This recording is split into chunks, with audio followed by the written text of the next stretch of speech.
Hello, everyone, and welcome to the Brand Your Practice podcast, where you get to learn about branding and marketing and scaling your private practice. I'm Brent Stutzman, and today I am joined by Layla Griffin, the owner of the Herbal Assistant, where she helps with proven strategies. She helps small businesses set up, maintain, and grow their online presence. She is also the social media manager expert for my business, Brand Your Practice, and she oversees several of my private practice clients' social media accounts. Welcome to the show, Layla. Thank you. I'm so happy to be here. Well, today we're going to be talking about 4 Instagram strategies to grow your private practice right now. But first, Layla, you spent over 10 years in the corporate world. How did you end up helping small businesses and their social media? It actually started as kind of a personal mission. I was working, like you said, I was in the corporate world for over 10 years. I was working 50 to 60 hours a week. I was working weekends, holidays. I was completely burned out. And in my quest to find some kind of mental health support, I noticed that everyone I was looking up, doctors and private practices, didn't have a social media presence. I didn't know who they were. I didn't know who I was contacting or connecting with. I didn't know what their personal motto was. And I'm kind of dating myself, but I grew up in the AOL world. And so I saw AOL kind of evolve and go away and then turn into Facebook and then turn into Instagram. So I saw these social media platforms turn into just a place to connect with people, to businesses really showing who they are and the personal side of them and connecting with their clients and their customers. And I thought, okay, I use social media every single day. And it's something I love to do. So how can I make that work for me? And so that's what kind of kicked it off. Awesome. Yeah. Thank you for that background. Yeah. It seems like when I talk to those in the digital marketing world, they all have this start either in the corporate world or they kind of had, their day job, and then they kind of just moseyed into doing digital marketing and really just kind of helping other people. And then you find out there's actually a lot of people who need help with their social media marketing. So I'm excited to have you on the show today because at this time, one of my clients, Kid Matters Counseling here in Hinsdale, Illinois, it's also my wife's private practice. We've been investing a lot of time and resources into their Instagram account. Now, it's important to know to our listeners that Kid Matters Counseling focuses on mental health for children ages 2 to 12 years old, but also helping parents understand and meaningfully connect with their children during these really developmentally important stage of life as the kids. So, but in this last year, we've been working really just leaning into our Instagram presence and the community that we serve here, which is really Hinsdale and the greater Chicagoland area. So today I have Layla on here to share about the 4 Instagram strategies to grow your private practice right now, because these are the things that are working for us at this moment. So Layla, why don't you kick us off with the first Instagram strategy? Okay. So the first Instagram strategy is content. And it's kind of, what kind of content do you want to put out? What kind of content, how do you want to be perceived by your clients, your customers, your followers, that kind of thing. And it goes along the lines of, what is your mission? Who do you help? What kind of educational content can you put out? What message do you want to send to people? And that's kind of like where you start off. Is how do you want to be perceived by your audience, and what do you want them to walk away with when they find your website, when they find your Instagram, when they find your Facebook? How do you want them to walk away from your page? So that's kind of like the first strategy is content, getting that content together. Right. And I think one of the things that we've been focusing on, so we obviously can't market to children, right? Like our Instagram isn't for children. And I guess maybe we should do TikTok, but maybe we're not going to do TikTok. At least not right now. But we market to parents, and the content that we are hoping to provide or seeking to provide is content just to help parents get through almost the daily grind of being parents. And with the goal to actually help educate, but restore the joy in parenting. And so a lot of that is just, at the end of the day, parent education. Right. And I know what we do is when we create content around that, it's usually a blog post, and then we chop it up a lot of different ways. So something that's a longer post on our blog, but for Instagram, you can't have a 2,000 word blog on Instagram. So why don't you share some of the different types? This is strategy number 2. Some of those different posts that you see really working well as we share this content on our Instagram feed. Sure. And so what I see a lot with businesses that are just starting out on social media, they think they have to just come up with tons of content again and again and again to fill all these spaces. But like Brent said, if you have one blog post, you can chop that up into several different bites of information and sparse it out to several different places. So when we start with a blog post, then we kind of transition. Okay, how can I chop this up for Instagram? Is it an infographic? Can I put some pretty pictures out there that are going to capture people? Are there quotable sections that I can turn into a quote post? Those are super popular right now, quote posts. And then also, is there a short video, or is there an IGTV video that I can put out that just kind of gives people that information for people that don't want to read, that actually want to watch a video? So those are the kind of content types. So there's IGTV, there is quote posts, there's infographics, and then there's just like, of course, just a main post. And now with the addition of, because Instagram's trying to be TikTok now, there's Instagram Reels. So that's another like opportunity for you to get out there. And those are 15-second bites. So, that does not take a lot of time at all. And I tell you, Instagram is pushing Reels real hard right now. They're just kind of showing up organically. Mm-hmm. And as we know, if you know anything about marketing on Facebook and Instagram, it's pay to play. Like, your organic stuff doesn't just show up on other people's feeds organically, unless they're testing something to see how well it does. Right. Real quick, on a quote post, can you just kind of describe visually for this podcast, kind of what a quote post looks like? Sure. I mean, there are several different types, but the ones that are like really popular right now are they kind of mimic a screenshot that looks like Twitter. And so it'll have your little logo, and then it'll have just maybe 1 or 2 sentences of a quote. And it's very simple, very plain, but it's very just in your face. It gets people to notice it, and it makes people want to share that across their own page. Yeah, it's almost like you're taking screenshots of your Twitter feed, or like a Pinterest, or maybe even like a Facebook post, and then you share it. So, yeah, it's really simple. But my goodness, have we been surprised by the amount of people who share it and save it? Because like a lot of it's kind of inspirational. Like, hey, moms, we see you. This is really hard, or it's something about a parenting tip. So when we look at our analytics, we see all these posts being saved. Like, it's almost like people go back in time to kind of look at the things that they save in their Instagram, and they're just being encouraged to that. And I'll tell you, the brand awareness is really strong because they just keep seeing that logo, that Kid Matters logo, in the posts that they saved and on their Instagram feed. Exactly. Why don't you dive in a little bit of what an Instagram carousel post looks like and how we utilize that, and maybe just why we think it's doing so well? Okay. So a carousel post is up to 10 slides. So basically, like we were saying with blog posts, if you have 5 tips to grow your business, or 5 tips to help with mindfulness, what you would do is you would have this carousel post that makes people want to click on it and click and swipe through your slides. And so your main page would be your title, your grabbing title, 5 mindfulness techniques. And then as each swipe, you're giving people bites of information. So here's tip number 1 with a cute picture. Here's tip number 2 with a cute picture. And I think it just gets people more aware and engaged, and it's interactive. And it breaks it up into bites. So it's not like you're reading this long post. It's very just like, click, click, click, and it sticks in your mind more. So that's mainly what a carousel post is.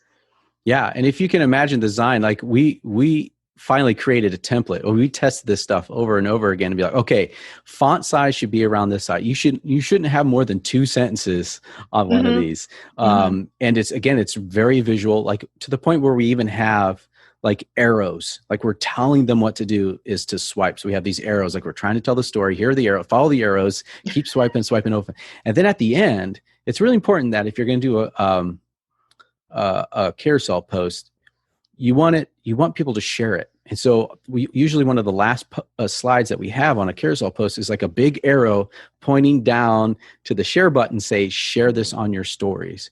Because as the more people share, then you can potentially trigger the Instagram algorithm, and they might be able to share that more organically with people if it's getting a lot of playtime and a lot of attention. So that's another, just tell people what you want to do in your posts, and they'll do it. We see people sharing it all the time. Yeah, and don't assume that you're being, kind of I don't know the word that I want to say, but don't think that you're being salesy or that you're being pushy or that you're, you have to tell people what to do. People are scrolling through Instagram and they're scrolling through social media so fast, and their mind is all over the place. So give them clear directions, swipe here, share this, like this post, that kind of thing. And it's not, it's not a pushy thing. Yeah. And the thing is if you do carousel posts and quote posts well, then they're going to want to share it, and you're just prompting them to share it. They're like, wow, this is so good. Like, what do I do with this? Right. I got good news. I want to share it with somebody. Well, you just tell them, we'll just share it on your story. So anything else on the post types that you want to mention or talk about? I don't think so. I think we covered it.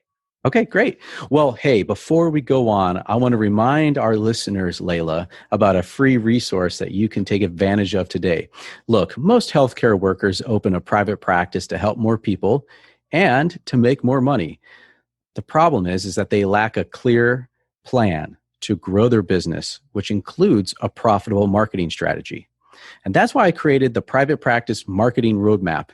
It's a free video training series that will walk you through my 3 pillars of private practice marketing. If you need fresh ideas about marketing yourself as a clinician or your private practice, or you just need a marketing strategy, go to brandyourpractice.com/roadmap.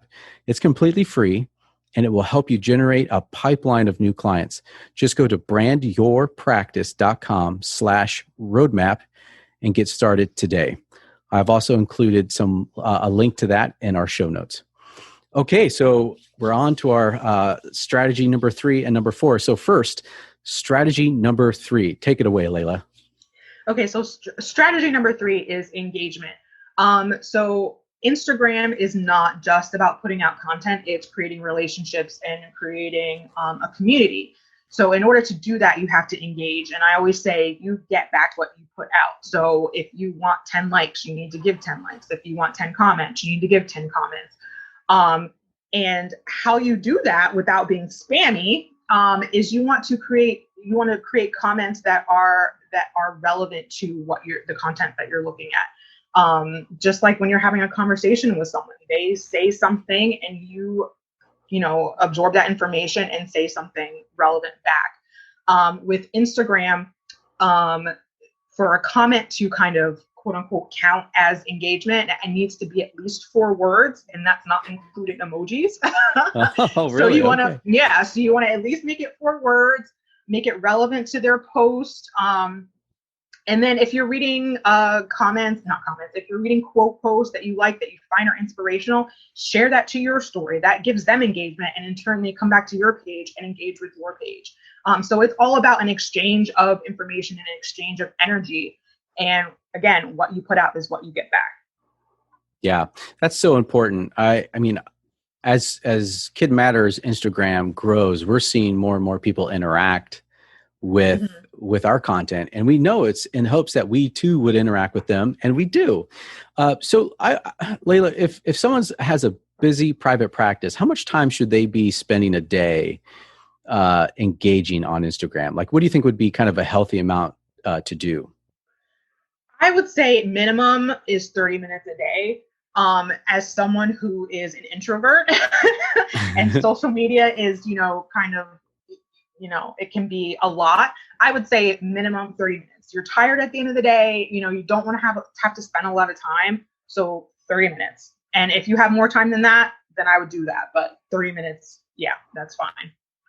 And I would recommend not just 30 minutes engaging with anybody, but what I would do is go on Instagram, since a private practice most likely has a local presence, right? So finding businesses, restaurants, any like schools, whatever, Instagram feeds, and just interacting with those in your local community. Start there. So start doing some hashtag research, hashtags with your city names, your town names, and then finding some businesses and people around there that are using those hashtags and just start engaging. It's just a real simple way, and you don't have to go anywhere. you just and start gauging, and then you start to get that brand awareness, which is, I think it's a great idea. So 30 minutes a day. All right. Yeah.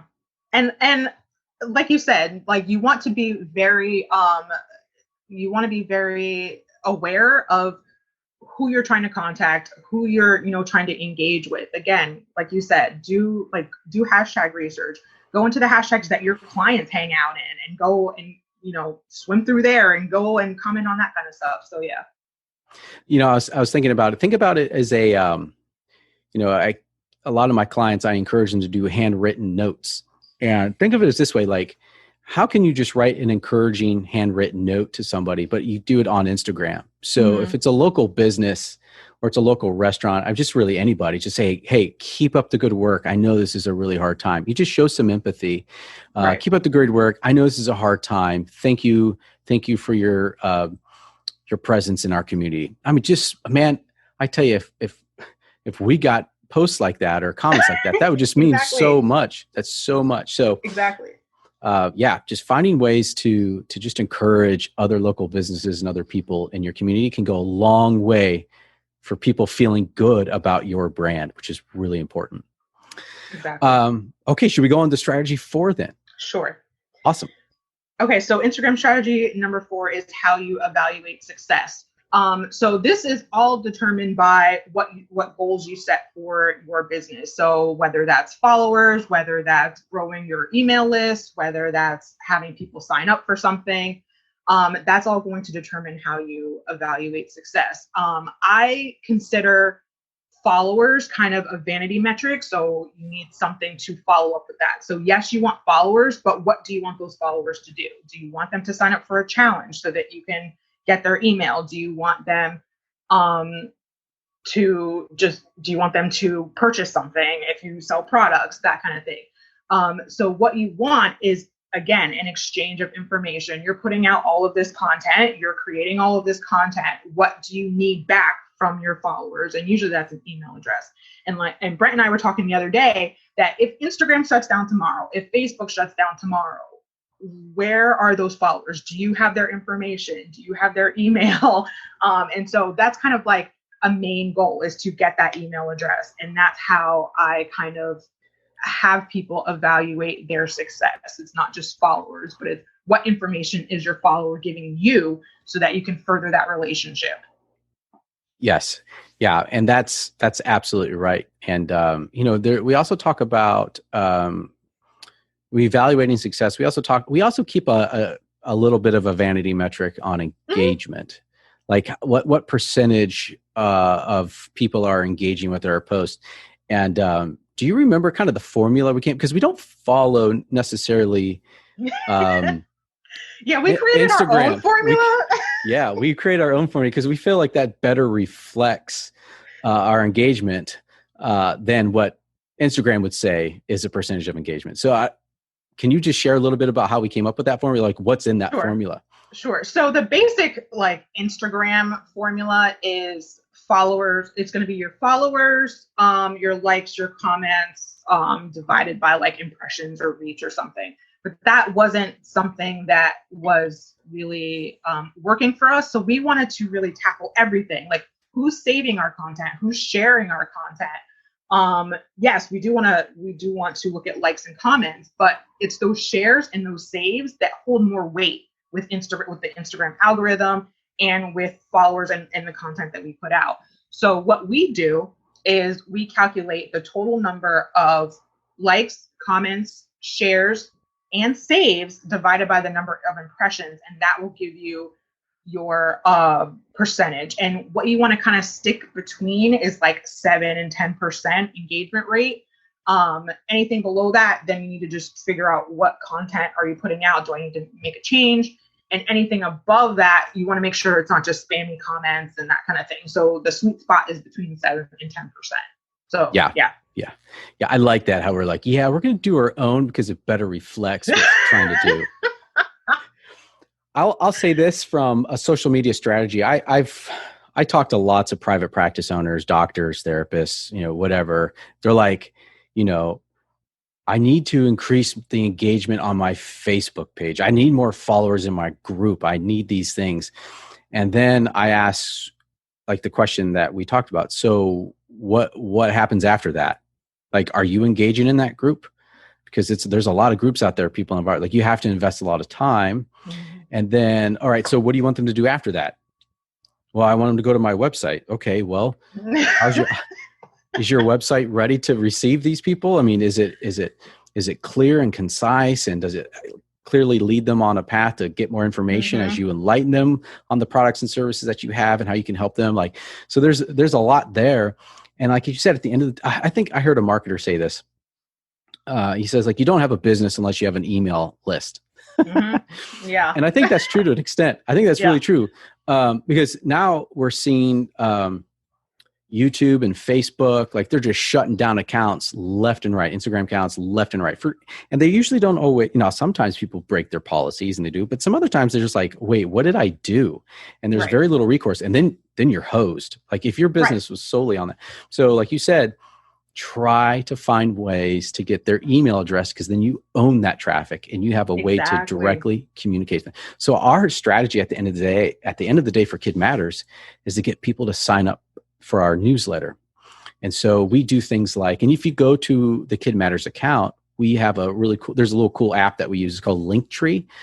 And we link to all these PDFs that we give away for an exchange of an email address. We call them lead generating PDFs.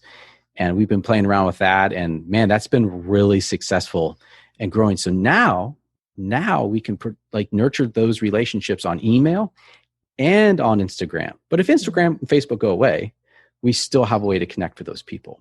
Exactly. And so that's kind of our goal. And I would encourage any private practice to have that as their main primary goal for their social media, is to attract people to your email, get those email addresses. And maybe I'll have you back on, Layla, sometime to talk about the things that we do with email campaigns. Once we get them, sure. What do we do with those? What do we do with those them? Email addresses? Is there anything else you'd like to share on this topic? I think the final thing I would say is just to not feel intimidated by social media. I think it feels like its own monster, and it can be its own monster.